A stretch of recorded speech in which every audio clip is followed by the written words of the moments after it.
So Mike, you do not believe in a traditional retirement, and you've dedicated a lot of time writing about that. And I want to know about that because obviously a huge part of Retire Sooner podcast is about getting to a place of financial independence, looking at another phase of life, maybe post work into a new life. And I'm just always so fascinated about your non-traditional, or tell me about what you mean by not believing. I'm talking to people mostly in their 60s, a lot of them who didn't expect to retire, a lot of them who, because of one thing or another. And anyway, they just weren't prepared. And when I talk about traditional retirement, I'm talking about that. Maybe it's a kind of a stereotype anyway, but where people, work their career and then they retire with a nice pension and they go to Sun City or some retirement community and play golf. And so, I don't know if that was ever the experience of most Americans. And so maybe I use the word retirement because everyone uses it, but I'm mostly talking about a life phase. I'm talking about what a lot of academics call the third act. It's that time after you stop your retirement job, you need to maybe cut back, and there's a lot of things that you've held off doing that you want to do. So we may be closer on that, than it sounds. So it's really that's third. What I mean. Yeah. So it's a third act. And you also talk about how money is not the greatest need of retirees. Yeah, well, come on, man. Isn't it kind of important that you kind of... Okay. All right. Now, I'm not saying it's that important. Number one, I think there is a crisis, obviously a retirement crisis in America. But I like to say I think it's a crisis of hope more than it is a crisis of money. I think if you find hope, then you can find, and by the way, I think that comes from your dreams, and I spend a lot of time in my book talking about that. But you have a dream and a reasonable expectation of getting there, and that's hope. And I think if you have the hope, then you're ready to look at money as a tool for getting to that dream. There are a lot of people like me who, when I retired kind of suddenly, I thought I was going to be teaching college like forever. I loved the job. And then we had a buyout. And the unofficial word on campus was, take this buyout or 2 years from now, you won't have a job or the money. And so I wasn't quite ready for that. And I totally panicked. I mean, it happened with 6 weeks into, and my numbers, everything in my head, I'm just thinking, I'm not ready for this. Well, once I settled down and figured out what my dream was again, then I could stop and look at the resources, the money, the human capital, and could talk to somebody like you or someone else and figure out how I'm going to make that work. So does that make sense? Yeah. So I think that's such an amazing way to think about where we are in America, and it's such a good macro question or statement that you made, but it's also very much about each individual person, and that is this. What you say, there's a crisis not of money so much; it's a crisis of hope. And but again, you were like a lot of Americans. You got the buyout, right? Yours was you were an English professor, and you left earlier than you thought. I mean, I'm in a town, I'm in an AT&T Bell South town where, they buy people out like every week. They call it, even have a fancy name for it. They call it surplusing. And they do it very early too, probably earlier than in colleges and things. They, people are getting there in their 50s, right? Yeah, exactly. And so they got a lot of life still to live. So they could have a pretty good nest egg, but they got a lot of years.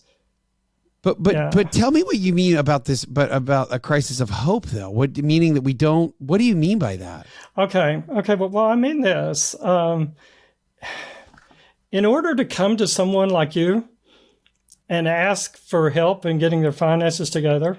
Are you talking about coming as a podcast host or a financial advisor? No. So somebody, I'm thinking of you as someone who writes books because that's what I've done. But they don't, in my opinion, they don't even come unless they think that somebody's actually going to be able to help them, that there's some hope there. And gosh, you can just look. I mean, there are so many. I read the blogs and things and the chat lines. There's so many people that just give up. And so they just dive into their money and they dive into, whatever. And I don't know where they end up, going to their kid's house. I don't know. But I have done this. I mean, probably every segment of my life, midlife was hard for me. And I had to change careers and jobs. And I ended up writing a piece called Best Years. And I decided that the best years were really the second half, where people at one time said, if you didn't get it by 40, you're never going to have it. And so that kind of transferred into the retirement thing. I had a wonderful midlife experience, and I'm thinking, gosh, it's over. What am I going to do now? Die. and I got in, and there's, there are people who thrive and enjoy retirement. And I was telling your technician a while ago, we did a little podcast for a little while. It wasn't that good, but it was called The Fun Side of Retirement. And that's what we did. Just talked about all the fun things there are to do. It sounds like a great idea.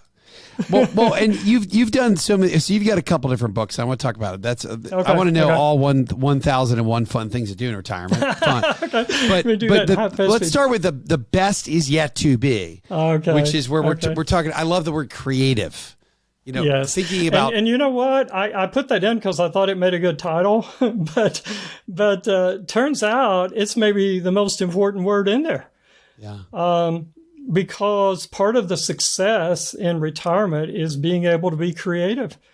I think it was Theodore Roosevelt that was talking about. Was it? I can't remember the thing, but he said you need to do what you do with what you have, when you have it. Mm-hmm. And so you got to get creative, I guess, about doing your resources. Okay, the best is yet to be discovering the secret to a creative and happy retirement. And it's by far the most message-oriented book. I basically did, when my life crashed about 6 weeks into retirement, I did what English teachers do. I wrote. And Hold on, I want to hear about that. Your life crashed 6 weeks into retirement. How old were you and what happened? Literally on the floor. Okay. So I get the call from, we were building a new home. Now, how old were you? We'd never, gosh, I was 67. Building a new home, we'd never built a new home in our lives. But I made the decision to build the new home and started everything when I still had a job as a college professor. Yeah. This is you and Charlotte that you've been married to for 50 years. Yeah, I've been married 50 years, 53 now. So I was on the phone talking to my banker, and he said something about the loan committee, and it made me think, I thought I was pre-approved. And I'm getting this like, oh my gosh, what's going to happen? And I literally just on the floor and acting like a 7-year-old and, just self-facing. How could I be so stupid? What did I do? And my loving wife said the most important things I heard there. And she says, well, get up off of the floor and do something about it. And I did. I like Charlotte. Yeah, well, she's the farmer rancher's daughter. So I read, and I mean, there are over 200 books in my bibliography for that book, and yours was one of them. But I read what other people are doing, and that's basically the story of the book, and that's where I came on to dreams. It seems to me that there are two ways to kind of approach retirement. One of them is that you sit down and your planner or whoever's talking with you says, okay, what kind of assets did you have? And then they say, okay, let's figure out what you can do with them. Okay, the other way, and this is the way that I kind of came in, I got the idea from George Kinder in his life planning book. He asked that question, if you had all the money you ever needed or wanted to have, then what would you do? And if you just had 5 years to live and you had all that money, what would you do? And so that approach to retirement, Hold on, that's George Kinder's book. Kinder's book. What's the name of that book? I think it's called Life Planning, and then there's a thing after that. Got it. And he's got a co-author, but one of my readers called it the dream first approach. So I figure out what my dream is. And I think that's a process. Most of the experts talk about going all the way back to childhood and interviewing yourself at various parts and find out what was your passion? What did you love? So I figure out what my dream is. And then I come to you and say, well, Wes, this is where I want to go. Mm-hmm. And then you say to me, well, what assets do you have? And, human capital as well as the other. And then you help me figure out how to get there. Now, obviously, the more money, the more options you have. But, when I come to you, I am where I am, and you can't change that. So you start there. And for instance, your book, it was the streams of income. See, I was sitting here on the floor. I own 5 properties at this time, and they're all cash flowing. Making money. I'm not spending anything, but they're cash flowing. All I had to do was to get in and renegotiate a loan on that because we were all into wealth building, and now all of a sudden we're into living off of it. And within 2 weeks, I knew how we were going to live. So because you had planned on being a professor for many more years, it was kind of this big shock to the system. You maybe were okay financially, but you didn't know you were okay. I think that's at least partly true. Mm-hmm. I didn't have that, 8 times your wealth or your, income. That 80%. Yeah. I didn't have that. And see, Wes, that's what scared me. Mm-hmm. I started off in my research, and just reading all these books about finances and realizing that I wasn't even close. And then when I got hold of that dream part, then it was a whole different question. It wasn't getting close to some mythical number that somebody has about how many millions you have to have a good retirement. But it was like, what do you need to do this? And now, truthfully, I've got more cash flow every month now than I ever had as a professor. So you had a rough phase for a little while. And then you started when did you start to understand that the best is yet to be, that you got to be creative? You want to figure out what your hope and dream is when it comes to retirement. How long did that take you, though? Trying to remember the guy's name. He's a life transition expert, and he wrote a book called The Neutral Zone, or he calls this the neutral zone. And the neutral zone is the place between where your old dreams die and your new dream is born. Okay. And that's a very hard time in there. And so I'm doing that, and I'm getting, into that time. And I guess, reading this and reading that, I don't know if I could just put a time on it, but suddenly I realized that, there are a lot of good things about being, quote, retired in the traditional sense of that. And so I'm pouring myself into that. In my dreams, one of the things I figured out is that I'm a builder, I'm a creator. I build books, and I was building a house, and I've built a little bit of a business. So see, that's your dream. My identity, I'm a builder. So, okay, what do you want to build? How are you going to do that? See, it gets real practical then. And that's when I think you need some, advice that people like you write about that tell you how to do that. So so I actually really like the thought around that word build, right? I mean, I identify it with that. It's like you're a builder of books, you're a builder of businesses, you're you're building a house. And that was something that was constructive for you as you were trying to figure out your next phase. Yeah, that's something I did as a 7 or 8 year old when I had a lemonade stand, or built a fort in the woods. And that's why you go back and you look into there. I've been in various jobs and things in my life where that part of me, came through. And, I like, and it may be down your list in questions, so stop me if I'm going there. But I like to say that theologians call that a calling. I think you dream what you dream because you are who you are. And so that are who you are thing, that's where, like if you're a builder, and I use that Hans Christian Andersen story of the ugly duckling. He wasn't a duck and he wasn't ugly. Yeah. But how did he find out?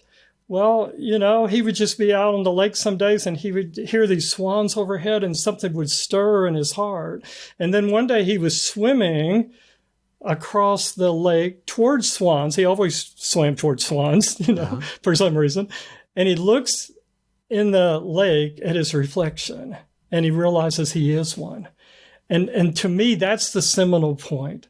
People figure out, what is it? When did you feel stirred, passionate? And that's probably where your dream is. And once you get to that, I think the other, it's hard work doing financial planning. By the way, you are a quintessential English teacher. I'm a what? You're a quintessential English teacher because you just pulled out a Hans Christian Andersen, ugly duckling, reflection in the water. That is awesome. All right. What is the most, I do want to get to 1,001 fun things to do because I love I really do like practical stuff for the show. Like just, I asked Joe Salsihai, on a recent interview here. He was with Emily Guy Birkin, who two of my favorite authors, podcasters. What are your favorite money applications, fintech? And he gave me this whole list. So I want to get to some fun things in retirement. You wrote a cool book about, basically going on the road. You're like going on the road, biking, hiking. We call it the Ings: biking, hiking, running, walking. What is the single most important piece to the puzzle when it comes to happy retirees? Does it go back to this calling? Does it go back to this or? Yeah, that's the most if you don't have hope, you're not going to have fun. It's hard to have fun if you're worried all the time. Yeah. So you got to do that. Seriously, probably a lot of baby boomers who are underprepared. That's what they do. I'm not going to make this anyway, so I'm just going to go out and travel and blow all this money. And, who knows what will happen after that? Well, you can't do that. So I say in this book that this 1001, I call it the introduction, a primer on playfulness. I studied a lot in the first book, The Best Is Yet to Be. I studied play. There are a number of experts on play, and they say that, if we as children, we know what play is. If you tell us to go outside and play, we know exactly what we're going to do. You tell a 40-year-old to go out and play, and maybe, I don't know, if, they're really into some sport or something that they still do, maybe they do that. But I have a feeling that we as adults forget how to play. All right. So I did not know they're experts on play. It actually does make a lot of sense that there would be. Yeah. What is a primer on playfulness? So we get older and we don't know how to play anymore. What is that? Why? Isn't that sad? Yeah, it is sad. It's sad, isn't it? Maybe we ought to go. Well, maybe we need to go find our 5 or 6 year old grandkids and just hang out with them a while because they know. So what? Okay, I want to go. 1,001 fun things to do in retirement. It's lighthearted. More lighthearted maybe than some of your other books, but I'm fascinated by this concept of relearning how to play because I feel like it's more than it's a pretty big. That's a big topic. It's not just about like going and playing a basketball game. You're talking about your whole attitude about being able to. Yeah. Well, there's a lot of things in here. Think about, I talk about play on the water, so you're talking fishing, swimming, paddle boarding, which is one of those things that I want to learn how to do. That's fun, by the way. I just bought a paddleboard this past summer. Oh my gosh. Well, I'm jealous. It's such a cool sport. Well, I don't know if it's a sport, but it is very cool. I was at, one of my business partners has a place up at a lake. This was about a year ago. And we did like a 2-day retreat up there. And in the morning, I got up and he was like, oh, we got 2 paddle boards down. The lake was like glass, perfectly smooth. And So I went out there, and I'd never paddleboarded before, but I snowboard. So I was like, oh, this will be really easy. So I stood on the paddleboard like a snowboard, we're sideways. Yeah. So I'm in there, I'm paddling around, and it's real shaky. And I'm like, I thought my balance was better. So while I'm out on the lake, I did Google how to paddleboard. I was on the lake. While you were on the lake. I had like 1 bar of service. I Googled it. And as soon as it came up, it's like you're standing straight on. You stand straight on, not sideways. It's not like a snowboard. And I was like, okay. I'm standing the wrong way. You're standing the wrong way. So I stood forward, and immediately the whole thing was like super stable, really easy to do. It was awesome. So now, there you go. Before you paddleboard, take a lesson. Yeah. Or while you're paddleboarding and it's hard, Google it. Yeah, Google it. So I'm in this lake, and it's in Georgia. Mm-hmm. And in the state of Georgia, the number one thing that people love is Georgia football. So everybody's got Georgia. So you're out on this lake, which is pretty close to Athens, where the Bulldogs are. I get, I don't know how far out on the lake, but I turn around and I'm like, I'm just going to go back to the house. I remember that my business partner has a Georgia Bulldogs flag on the dock. Right. And all these docks look really similar. I'm like, but I'll go to where the Bulldog flag is. The problem is that every damn dock had a Bulldog on it. I'm like, wait a minute, that's Bulldog. So it took me like, I don't know, I got lost on the lake. I was lost in a maze of Bulldog flags. Sorry, we're off topic. Cool. That's a good story. Let's go back to being playful. So here's another one on the water thing. I have a friend who's he's retired about the same I did, but he's a little younger. He's about mid-60s, and he and his wife spent a week fly fishing out in Utah. They had never done it in their life. They went to one of these camps that teaches you how to fly fish. And it took some money to do that, but he's done well. This guy was reading the Wall Street Journal when he was 12, and he's an economics professor. Oh wow! He's, But what I'm saying is there's just everything. And one of my chapters in here is about food. I think food is one of the greatest joys in life. It so is. Even if you're a bad cook like me, it's still so fun to cook.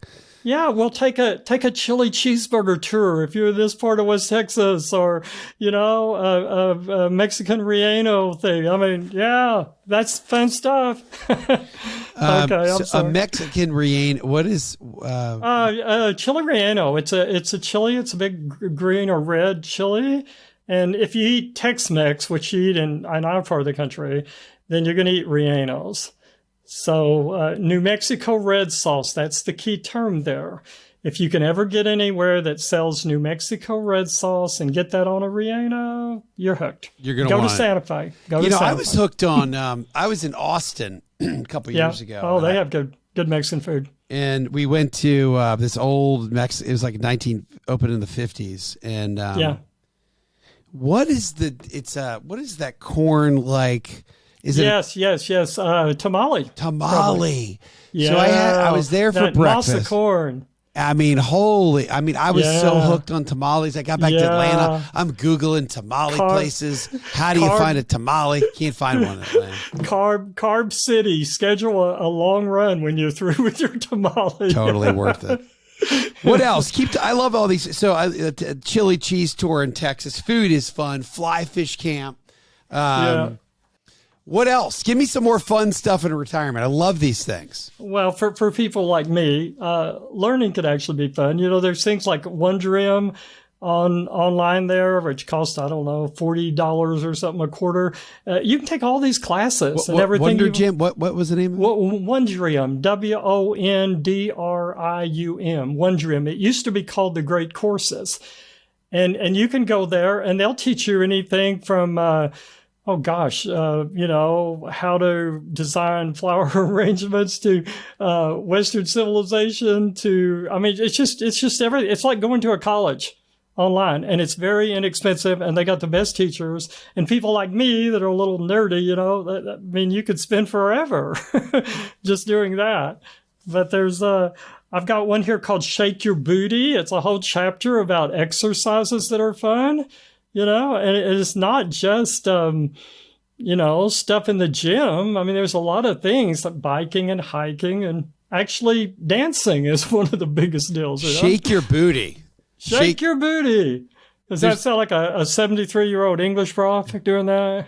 You are such a professor. You are such a professor, and it's so good though. But you are a big fan of biking, hiking. Didn't you write bicycling through a midlife crisis? Yeah. Did you really do that? Well, it's a way to organize your books. If you just tell everything you ever wanted to know about a midlife crisis and were afraid to ask, it's a pretty boring book. So I wrote a book about a story of me and two other buddies doing a long-range mountain bike trip down the canyon lands of West Texas. And it's like a 2-day trip. And in between that, I tell the story that's kind of behind my newspaper columns that I've had in the Globe News and Amarillo for 5 or 6 years, and my own experience, because, man, everything you could do wrong in midlife, I did. And I had crisis with a capital C. And so I'm telling that story while I'm telling the bicycle story. I just think that's kind of a fun way to do it. What did you do? What was your, what happened with your midlife crisis? How'd you go into it? Oh my gosh. Well, let me just make it really short. I changed both jobs and careers. I mean, a whole career change. I had started out, I told Ryan earlier when we were talking, and the producer, by the way, for those listening, producer Ryan Doolittle. Oh, okay. Yeah. So I started out as a camp director, summer camp director in Christian camps, kind of non-denominational camps. And then I was a pastor for a few years. And then I went back and it's like the 10 years of the desert, going back to school to get 2 additional degrees so that I can teach writing. Because I figured I needed a new career. I had already written 1 book. I felt like, it's something I could do and I could teach. Well, maybe I can teach writing. And by the way, I loved it. It was the ugly duckling discovering he was a swan. I thought I'll never be happy again, since I've lost these other jobs. And I walked in my first college English class and I was home. And you loved it. Yeah. Home. So, and the same thing happened, by the way, too, with retirement after being on the floor of the apartment whining. I love what your wife, Charlotte, said. Do something about it. Do something about it. Yeah, and that look was on her face, too. Have you seen looks like that? Yes, I have. Okay, you don't have to say. I've been married for, I guess, not 20 years, but approaching 20. So You've seen looks like that, then. Of course. So you say the best retirement gifts are free. Free. What are they? Well, I used that as a title to a little blog I wrote about the best retirement gift I got. Okay, so this colleague of mine who's 20 years younger than me, this lady that's a biology professor, and we're friends with student activities and things. Well, she gets a bunch of people to come to Dr. Bellah's last lecture. She finds out when I'm going to be delivering my last lecture. About halfway through it, these people just start walking in the door. And each one of them has a rose, and they put it on the desk, and then they just go step back on the back. And somebody's recording all that. And then she takes it after that happened. There were 30 or 40 people that came in the room, and they were former students, some I hadn't seen in years, and colleagues. And, I'm just kind of trying not to blubber right there in front of everybody. But she put music to that and then put it on my Facebook page. And I still listen to that when and it costs nothing except her time and inventiveness. Who is this person? Her name is Dr. Claudie Biggers. And she's a friend of yours that just that wanted to give you this wonderful send-off? They just wanted to give us that gift, And yeah, so, people think of retirement story almost made me want to cry, Mike. Yeah. Holy, did you cry? Yeah. Yes. Okay. I don't think I did there. I think I held it. I think my students were going to have to take a test after I finished, so I don't want to be too bad. That's actually very powerful. So let's get to some advice. Again, we write about the happy retiree. We know that money, we believe here that And my research has shown, I think a lot of research shows this, is that more money does bring higher levels of happiness in the early stages. And really, it's probably more about just security. And then it tails off. There's a diminishing marginal returns of happiness for new dollars. And I think you believe in that. What is some advice for folks that are maybe closer to a more traditional retirement age? I mean, you write about baby boomers. Yeah. Okay. Well, do the dream thing. I mean, if you want to read The Best Is Yet to Be, Kinder's book is a good thing, but get that done and get the hope. I think that two of the things that are really helping me, and one of them is something I got from your book, and that is that multiple stream of retirement. You know, you say, I think that the average happy retirement has 2.6. Yeah. I've got 8 legitimate income streams. So Mike, Mike, I want to reiterate that what Mike he's referring to. You're referring to multiple streams of income in retirement, and there is this concept that the more and different streams we have, the higher probability that they don't go away because we have diversification within income stream. So to your point, and there's a difference. Unhappy retirees end up averaging more like 2.5. Happy retirees are more like 3.5. So you have 8? I do have 8. And I'm counting each one of my income properties as a separate stream. Absolutely should. And I count my books that way. The books that are making money, I've got a lot that aren't making money, sure. But they are. And you know, I mean, income streams can go away. And so I think that's the reason you have multiple ones, but they also kind of, I think, help somewhat in, what am I trying to say, with inflation and so forth. Because, you know, like with our properties, I don't want to do it, but you can raise rents. And, you know, you've got some that give you the options to kind of go with whatever's going on. And then the third thing, and I think it was something in your deal too, I don't remember, but the whole activity thing, I'm still climbing mountains. I'm still taking long bike rides. Boy, I just think movement. I look at my friends, you know, I mean, I'm out of the 60s now and starting into the 70s. And that matters more than just about anything is people's health.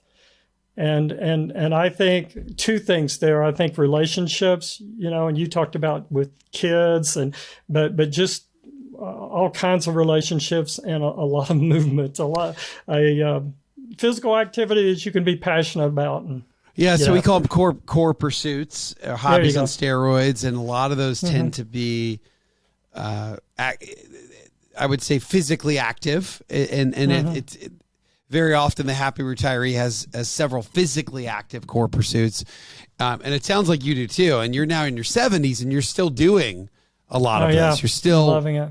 Are you still mountain biking? I am mountain biking. I do a little more hiking than mountain biking because, especially those single track mountain bike trails, that ain't good for my body.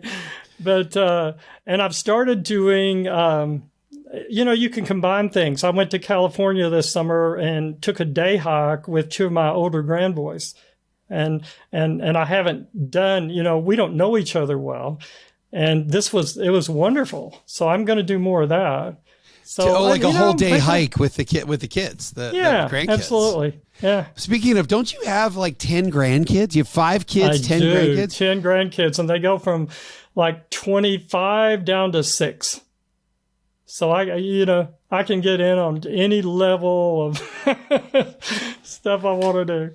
What so my research shows that the propensity to live, if you live close to your kids, and I didn't ask about grandkids, but happiness levels tend to rise. Or do you live near them? You know, the short answer is no.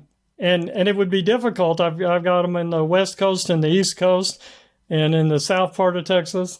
But here's the deal. You're still very engaged, and the more engaged that you can be with them, like you go to see them, you invite them to come see you. I'm trying to think that there's some other, you know, the whole deal. You get I wasn't on Instagram until my grandkids got on Instagram. And, that's where they are. Yeah. So, that's true. So you can do that in a lot of ways. But I guess even more important to me is the whole relationship thing. And you probably could add that somewhere to your list of things for happy retirees, because kids, but people, you can't be a hermit and be a happy retiree. Not so at all. I think you need a lot, and I think you need it intergenerational. You need younger people as well as older. Well, I would agree with that completely. And you've got, so you make a big effort to see your kids and the grandkids, and you're able to do that and travel. Yeah. Yeah. What about you've been married for a long time. What's the secret to that, man? Well, see, I knew this question was coming, and I asked my wife, get my notes here. I remember she said hard work. Let's see what else she said. Oh, she said hard work and play and ability to change. And then she added hard work again. Sounds like it's easy being married to you, man. Well, hard work, and hard work. Well, you know what I mean by that, though, right? Of course. I mean, it just takes effort. It just takes effort. A lot of effort. Just like friendships take effort. Everything takes some sort of effort. And when the effort goes away, then the relationship goes away. And the ability to change. So have you both gone through a lot of changes since you got into retirement? We had a marital counselor tell us during my midlife thing that in order for our marriage to really make it, we would have to both change. If just one of us changed, it wouldn't do it. And I almost think that everyone has that experience somewhere. It may not happen along midlife or whatever, but you need to be growing as people. You can't just have the husband growing and not the wife, or the wife growing and not the husband, or somewhere you're going to, end up against the wall. So I think that change is really important. And, I'm even noticing, by the way, that there's kind of a first part of retirement, and I need to write sometime about stage 2. I think I'm in retirement 201 now. The 70s are different than the 60s. Yeah, what do you mean? What's the big? What is the difference that you see the most? There are physical challenges, and you need to adjust. And then you talked about I don't know if it's yours, but rebalancing your portfolio and stuff at times. Well, I think you kind of have to rebalance. So I had all these goals for the first 3, 4, 5 years of retirement, and most of them have happened. They've, the house is built and we're loving it. And a lot of the trips are taken and the books are written. So what now? So you've got to continue to have your list evolve. And maybe that goes back to your word creative. And I'd say that the happy retiree is a curious retiree. It's a good way to put it. Yeah. And then curiosity is so important. Curiosity killed the cat. Lack of curiosity killed the happy retiree. You got to keep going and evolving, to your point. You have a PhD in technical communication. What is that? Well, it's a neat sounding degree that got me my job as an English teacher. Technical communication is defined as writing for the scientific or the business world. And so, all these big, long reports and even lawyers' briefs are kind of technical writing. And back when I was going back to school, so I was 48 years old when I finished this degree. Well, it's hard to get a job teaching college, if you're just a newly minted 48-year-old or something. Well, if you're just 48. But if you got skills that the younger ones don't have, and this was the time that the internet was really taking off, and I knew how to teach online classes and all that because I had just gone back to school. And then finally, I think the thing that really helped me in this book is that you become a really good researcher. And research is everything.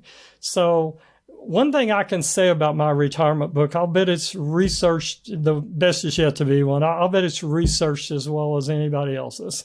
If you want to find out what I basically did, what English teachers call it a literature review. You take all the major books that have been written in the last 10 years and you synthesize, and that's basically what it is. So, and you continue to write. Are you gonna? What's next on the docket for you, Mike? Oh, I have several. You're not surprised. I kind of want to update the Best Is Yet to Be one because, things change and Sure. I like it. Whenever I read somebody's book, I'll come in, especially if they wrote it 7 or 8 years ago, I'll go find out what they're doing and what worked. And then, so I want to talk about that because some things worked and some didn't. I've got a book I'm going to write about. We had a group of at-risk students in the community college that were just amazing kids, and they kind of bound together just on their own, spontaneously, and helped each other succeed. They called themselves finishers. And I want to write their story. It's just where a is great this? story. That's kind of fascinating. Where is this in Texas? Yeah, it's at Amarillo College where I taught. And they basically drug this old professor along with them into the thing. But, they're talking to about me changing them, and they changed me. I mean, yeah, it's a good story. One day it'll be out there. What is the mascot of Amarillo College? You're gonna believe this? The badger. The badger. I don't know why it's a badger. It ought to be a roadrunner or a buffalo, or those were probably all taken. When I was at Phoenix College, it was the artichoke. Oh, come on. No, they really did. This was a 60s thing. And, everybody's just trying to be anti-establishment. And so they changed their mascot to the artichoke. Wow, that's a scary mascot. That's the fighting good. Artichokes. All right, Mike, thank you so much, my friend. I'm glad. I love Texas. And I've made a few trips in my life to Texas, and I always love it. It's kind of like it's like my dream place. I always think I'm supposed to live in Texas. Oh, yeah. Hey, that may be that swan that's inside you, do you think? Yeah, it might be one of those things. It's like, I'm supposed to live in Texas. Well, if you're ever in this part of Texas, you come by. I will. For sure. Okay. Well, you're wonderful. I love talking to you. You're a true English professor. It comes out like it's you. I love it. And keep writing. I love your work. And I think our audience, too, the Retire Sooner audience, will love it as well. All right. Thank you very much, Wes. Thanks for having me.